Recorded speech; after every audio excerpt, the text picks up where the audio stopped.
Good evening, Butler 1199. My name is Dan. I'm the delegate from BH Call Intake. I have just returned from negotiations on this Thursday, March the 20th. And boy, did we have a day. Um, First disclaimer, please keep in mind this is not an official 1199 communication.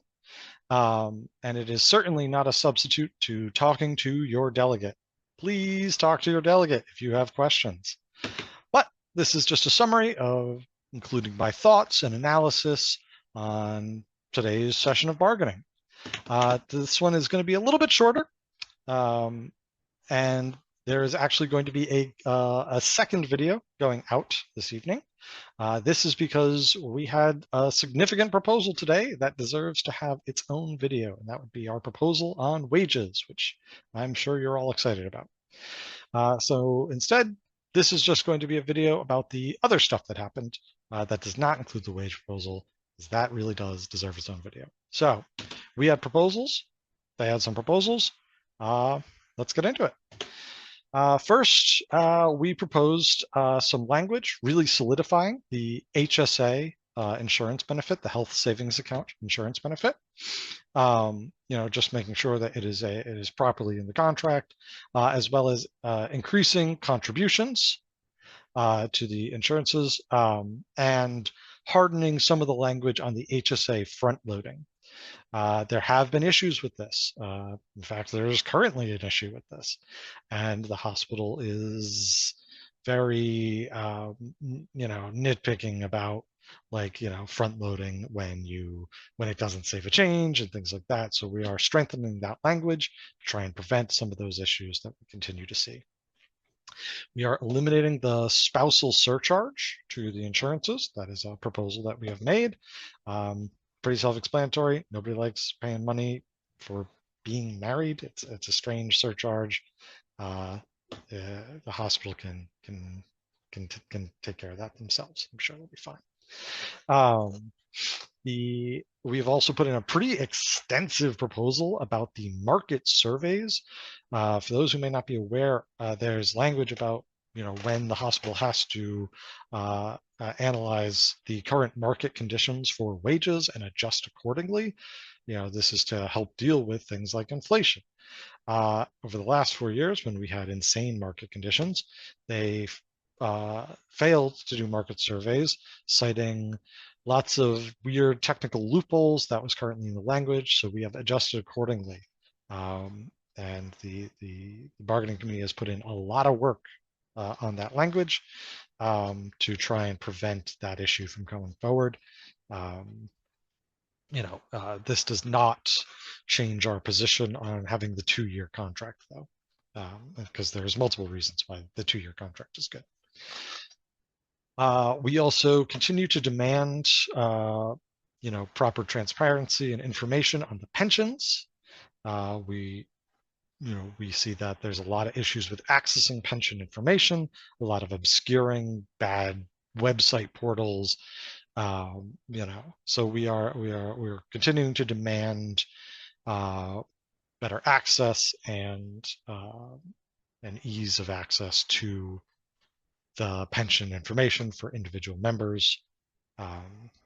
There's just been a lot of issues with getting this information. And so we're making demands accordingly. We also put in a formal secretary scheduling proposal from the secretaries to going into the shift select, a more formalized scheduling system. So rock on, secretaries. It seems like it's some pretty good stuff. I'm obviously not in that department, but I think it's a real good move forward for a group that I think we can all agree does a lot of really important work, and that really helps out the units. So hats off to you guys. The last proposal is a proposal that I find very personally satisfying. They've brought up a lot about their concerns with meals and such, which opened up a dialogue from the committee about the importance of meals in the lives of our employees. And so we've made a proposal that it's one free meal a shift. Um, maybe it seems a little silly, but I mean, on a personal level, I'd like to say how important it was to me when I worked in dietary during a very financially insecure period of my life. That, there was one thing I could count on, which is, I could have lunch at work, right? I'd sit down with the leftovers from the line, um, have a good meal, and get back to work. And I think everyone should really have that kind of opportunity. So I hope the hospital really considers it. It's a good benefit, and it's one that really says to your membership, hey, I care. I'm human. Humans eat food and find it very important. Every culture in the world has its own dishes, so it'd be nice to see.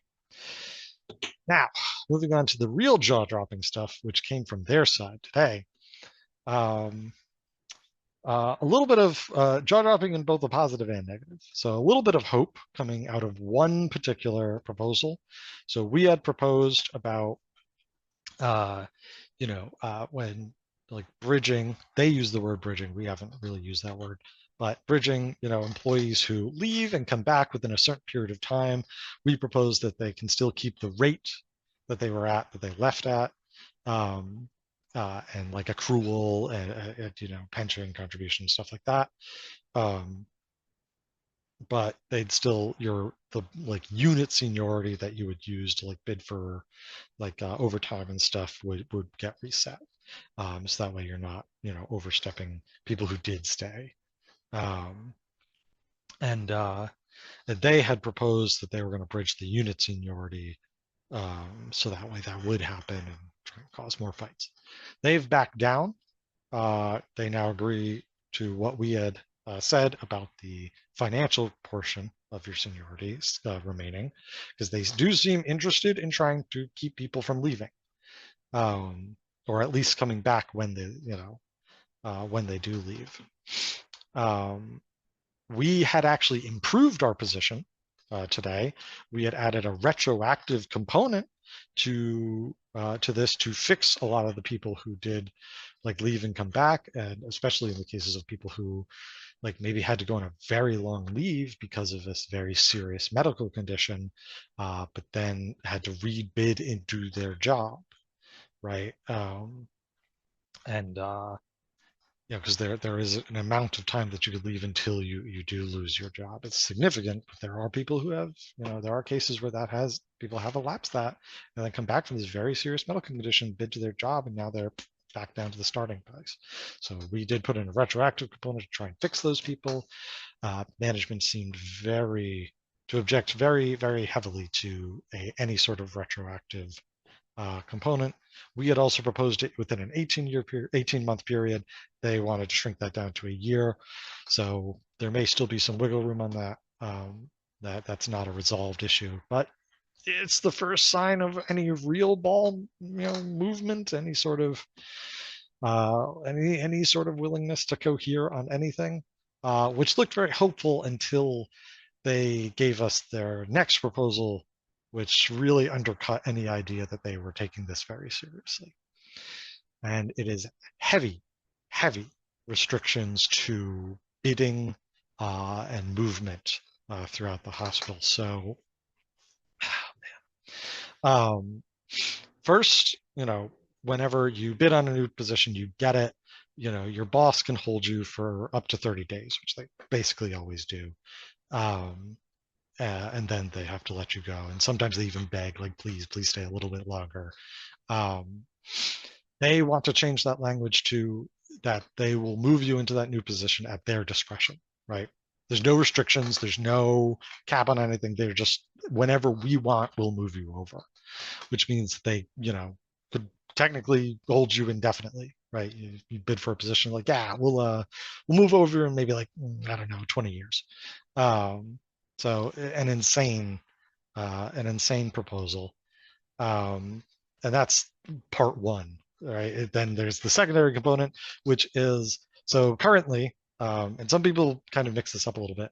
Currently, you can bid twice within a year period.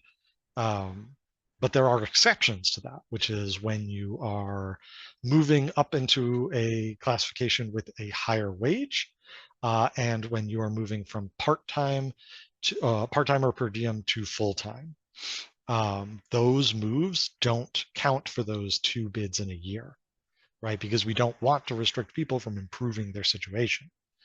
Um, and they've constantly lied about this over the last contract, either out of ignorance or on purpose. But they are proposing to restrict to 1 bid in total, no exceptions, for a year, right? So if you move into a position, you will have to work in that position for a year. And this is not just like, moving like from dietary to mental health worker or from like D3 to D4. It is all that.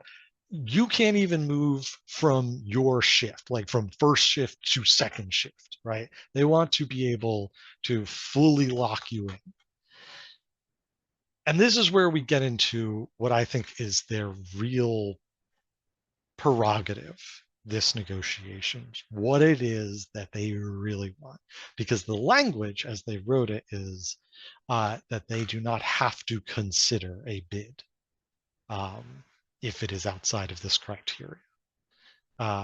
And what I think the purpose of that isn't necessarily to always just lock people into these positions for a year. They want to be able to give themselves the discretion to choose who goes where, right? By putting that language that way, managers would still be able to look at those bids and say, yeah, I want this one because, I like them. But I don't want this one who would have gotten the position, right? And that's right. That's it. The purpose of this is clearly to really try and strip away the benefit that is seniority, right? This objective system that we have created through our democratic process to ensure fairness and fair treatment, right? They want to return to a position of dominating their workforce. They want to be able to have full discretion over who's going where, no matter what, right? And it's obvious. I think it's very obvious that that is their prerogative. They want you to feel like, man, like my seniority is like doing nothing for me.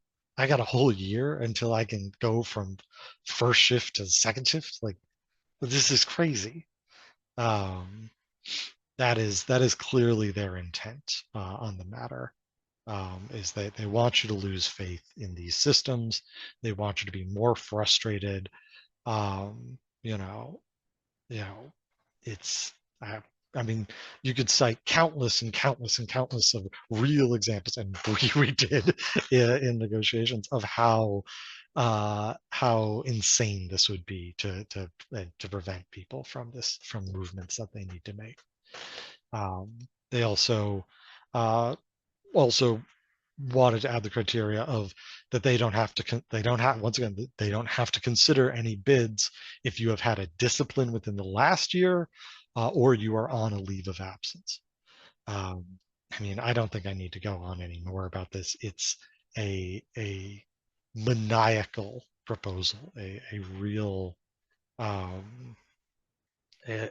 just like unthinkable sort of proposal to attempt to annihilate a very core part of a foundational part of our system, which just says to me that they're not that serious, right? It was good to see that they were willing to make a little bit of room on one of these smaller issues. This shows me that they are Looney Tunes. That's and speaking of them being Looney Tunes, their third proposal, I don't even know how to get into this. I don't really consider this a proposal. It has to do with union cards and who's giving it and when. The only reason I'm not really going to elaborate this is that it lacked any cohesive understanding of like the operation of like, onboarding employees, they were under the impression that every single employee gets an orientation. That's not the case. There are multiple conditions in which employees do not go through an orientation. I believe, namely, is like students, like student like workers, like nurses and stuff. Um, it, it it it was like we weren't even speaking the same language, um, which once it just goes to highlight like just they're unprepared. They are, ignorant of the issues and what seems to even really happen on a day-to-day basis at Butler Hospital. It was laughable. We were all just mildly confused. Um, but I come out of today feeling pretty good, honestly. Weirdly, they walked out at one point because they said we had potty mouths. Um, I didn't know that shit was such a sensitive word for them, but whatever. And but I still, the sort of like the incredible amount of unity that's happening in the bargaining committee amongst like a massive amount of delegates, right? Like 32 or so delegates. Um, it's really heartwarming stuff. You walk around and what you hear are people who are willing to stand up for stuff that doesn't even affect them. I've heard from countless people who looked at what they said about dietary and were just like they were ready to do whatever it took just to not allow one of our departments to be insulted in such a way. And I mean, I think it's a very clear, how united we are on these major issues, namely of which in my next video will be the wage proposal. Um, I'm really excited about what we have going on, um, and I hope you are too. I'm feeling great. I'm feeling a lot of solidarity, and I think we can really get this done. Um, and I hope to see you all. And if you see me in the halls, give me a wave. Uh, I love you all, 1199. We're a great team. Uh, I've worked here since I was 16 years old, and I'll probably be here till they find me slumped over on my workstation. But you know, I love it, and I love you all. Have a great night.